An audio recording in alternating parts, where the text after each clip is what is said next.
So in addition to that pull from the push and pull factors that account for that rural to urban shift, we also want to take a look at what was happening to immigration in the 20th century.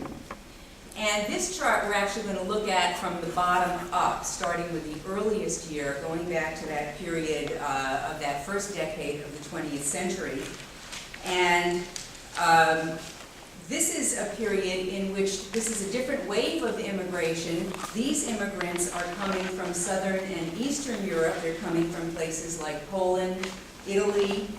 And notice that we get lots of people coming in, 8.7 million people coming in, but at the same time, and sometimes we forget this, people go the other way. It is not necessarily the case that people flood in and none of them go back. Clearly, those who are fleeing oppression, those who are looking for asylum, don't have a place to go back to. That's a one-way flow. But when it comes to the immigrants from places like Italy, where you could go back if you chose, it's a two-way flow. Although clearly what's happening is that the inflow far outweighs the sort of ebb tide going back. And so on net, we have growth from immigration. That slows a little bit during World War II, and it slows even more in the period of the 1920s. That's the period when we get restrictive laws passed early in the decade, and that pretty much chokes off much of the flow of immigration. And by the 1930s, in addition to the severe restrictions because of the essentially anti-immigrant legislation of the 1920s, the poor economic conditions of the 1930s indicate that in that decade, we actually do have, on net, more people leaving than entering. And I think that's the part of the story that people don't realize. That's a lot more finely textured than just this notion of people coming in. I mentioned the restrictive quotas. And you can see, if you look at the pattern of immigration over the period from the early 1820s all the way up to 1940, you can see that you have this gradually building flow of immigration. It peaks in that period of 1901 to 1910, starts falling off during World War II, and then it pretty much drops off a cliff in that period of the 1920s and even more in the 1930s. The nature of the restrictive quotas was that it favored the national origins of the earlier wave. So it favored immigration from Northern Europe. It placed severe restrictions on immigration from Southern and Eastern Europe. And it was a kind of catch-22. What it really amounted to was, we'll let you in if you come from a place where the demand for immigration isn't very high, but not if you come from a place where people really want to come here. So it's a little bit like some of the health insurance companies we've been hearing about. We'll cover you as long as you're not sick. Right? And it's that kind of catch-22, and it really was essentially a huge decline in immigration, and that had important implications for cities. Because when we talk about immigration in this period, we're talking about people coming into cities. For a very long time, cities have served as staging areas for immigrant populations. And this is not true to the same extent today, because today we do find some groups of immigrants that actually move directly into suburban areas. A little bit of a new wrinkle in the pattern. Nevertheless, even today, immigrants play a very important role in repopulating cities where the native-born population has moved to the suburbs. And this would include places like Boston. Boston lost a significant amount of its population in the period after 1950. Peak population of Boston in 1950 was 800,000. It declined very rapidly in the decades following. It's been inching up. It's now, depending on who you talk to, 600,000 more or less. Still means we've lost a quarter of our population from the peak. But it would have been even worse if we did not have a flow of immigrants to repopulate cities. And in fact, I know that Paul Grogan is the co-leader of this course, and he makes a very interesting observation in his book.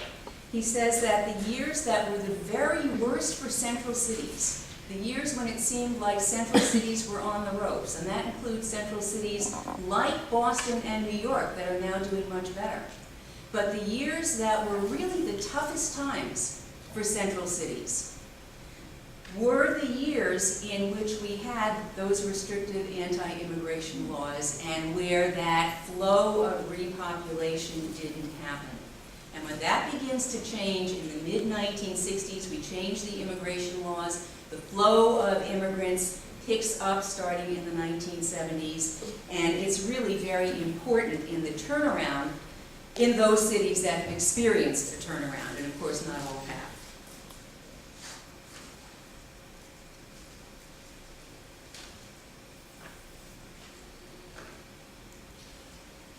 Russell talked some about the push-pull factors in general, and if we look at the way those factors affected black migration from the South, what you can see is, first of all, the effect of the mechanization of agriculture, meaning that there was not such a demand for black workers, and so there were less jobs for black workers to do because they were so highly concentrated in agriculture.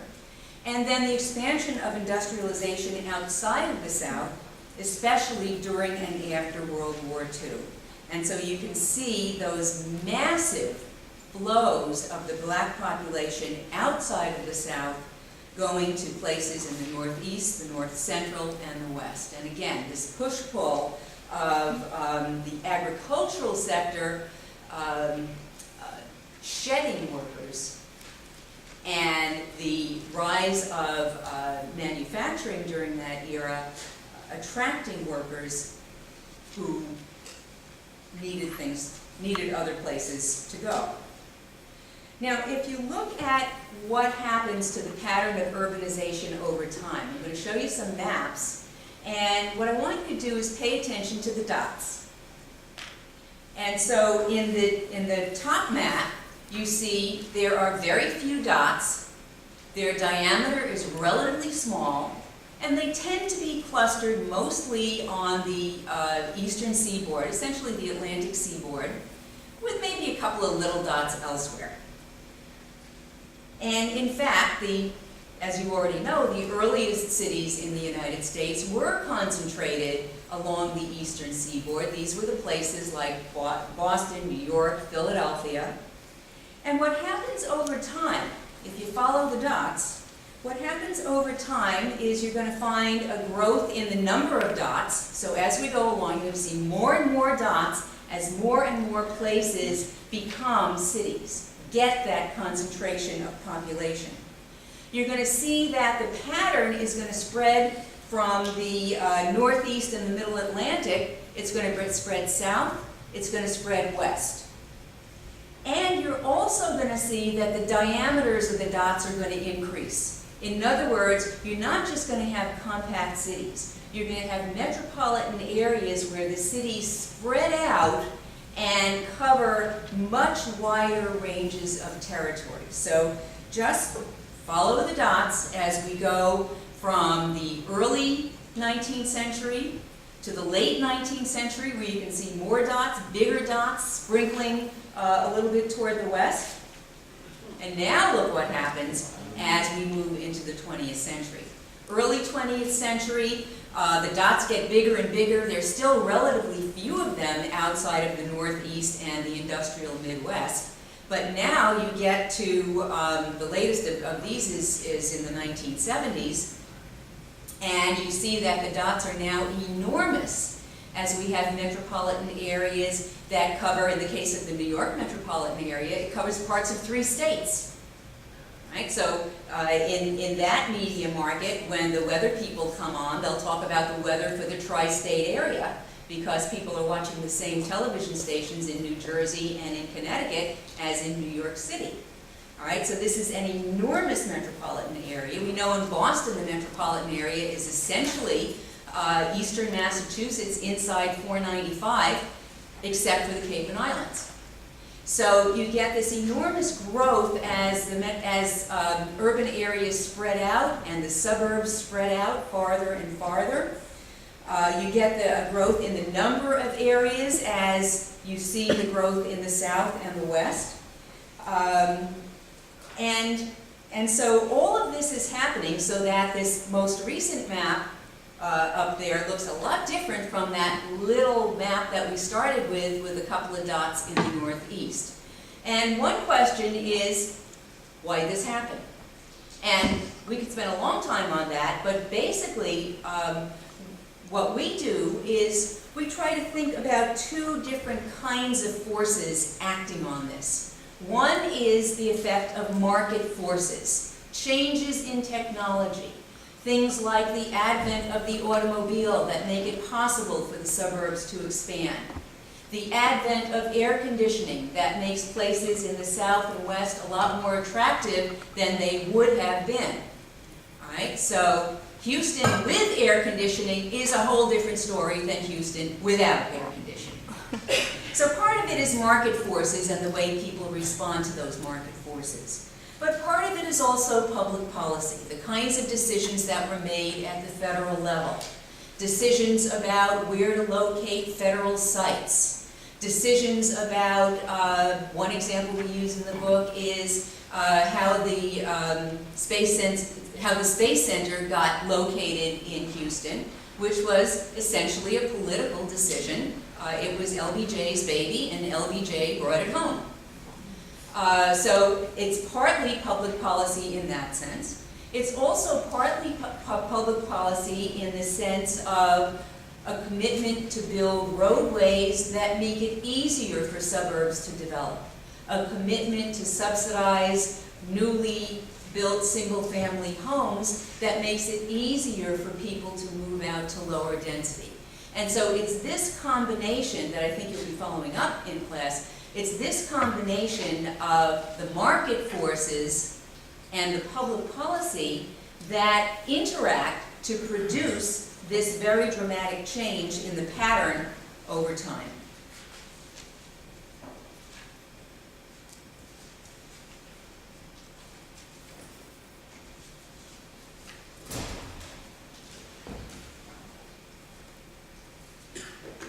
And so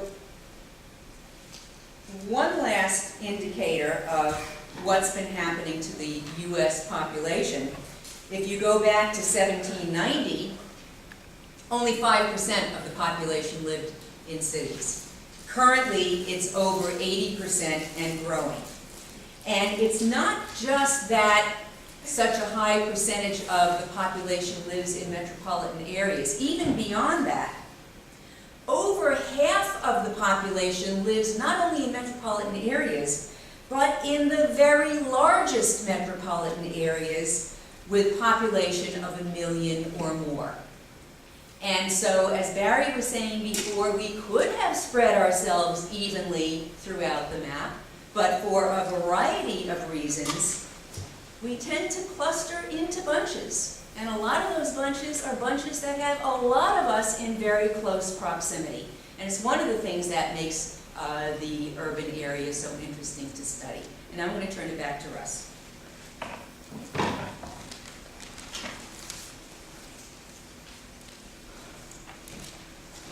So what's happening economically in these urban areas as they're expanding?